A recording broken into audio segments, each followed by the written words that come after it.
Resolución de triángulos oblicuángulos.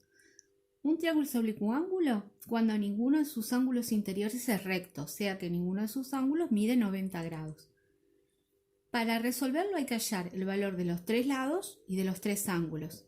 Para eso aplicamos el teorema del seno, el teorema del coseno y la propiedad que dice que la suma de los ángulos interiores de todo triángulo es igual a 180 grados.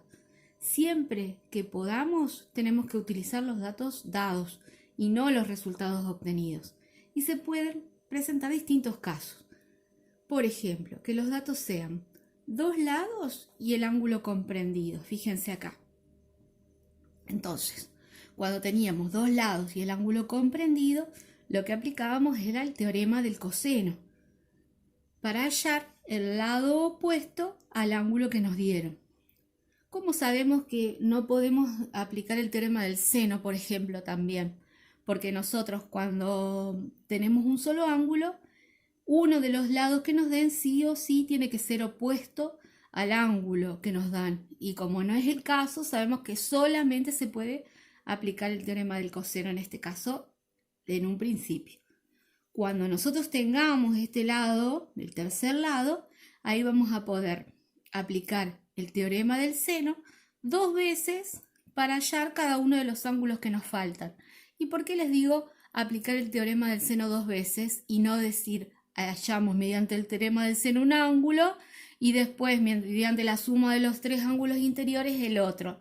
Sería válido también, pero al aplicar dos veces el teorema del seno, los datos que obtenemos son independientes unos de otros y los podemos usar para comprobar mediante la suma de los ángulos interiores que si están correctos van a sumar 180 grados. Entonces mucho mejor para nosotros. Después la otra opción es que los datos sean un lado y dos ángulos. Primero vamos a tener que hallar el tercer ángulo. ¿Por qué?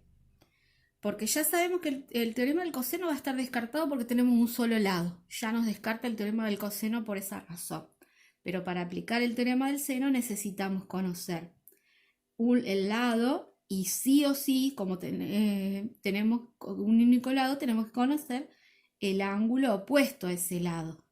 Entonces vamos a hallar por medio de la suma de los ángulos interiores el tercer ángulo. Una vez que lo hallamos, podemos hallar los otros dos lados aplicando dos veces el teorema del seno. O si ustedes prefieren, hallan uno de los lados, cualquiera de los dos, y usan el ángulo comprendido. Una vez sí o sí van a tener que aplicar el teorema del seno, pero la segunda vez van a tener la opción, si no quieren aplicar de vuelta el teorema del seno, aplicar el teorema del coseno, porque ahí ya van a conocer o este lado y van a tener los dos lados y el ángulo comprendido. Entonces podrían hacerlo también la segunda vez por el teorema del coseno. La otra opción, el otro caso es que tengan de datos tres lados. Y acá la única opción que tenemos es aplicar la aplicación del teorema del coseno. ¿Se acuerdan que despejando de la fórmula principal obteníamos el coseno de cada uno de los ángulos del triángulo y podíamos hallar los tres ángulos que nos faltaban? Es la única opción que tenemos.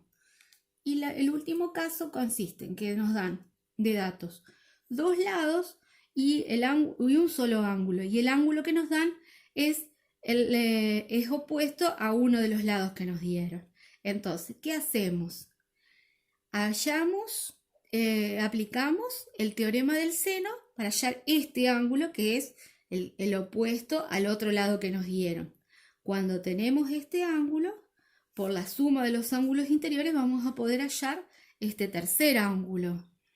Y después, ¿qué vamos a hacer para hallar el tercer lado? Vamos a poder o aplicar el teorema del seno o el teorema del coseno, como ustedes prefieren, porque como ya vamos a tener dos lados y los tres ángulos, cualquiera de los dos teoremas se van a poder aplicar. Todo esto lo vamos a ver en ejemplos individuales. Yo les voy a hacer un video por cada caso con un ejemplo concreto.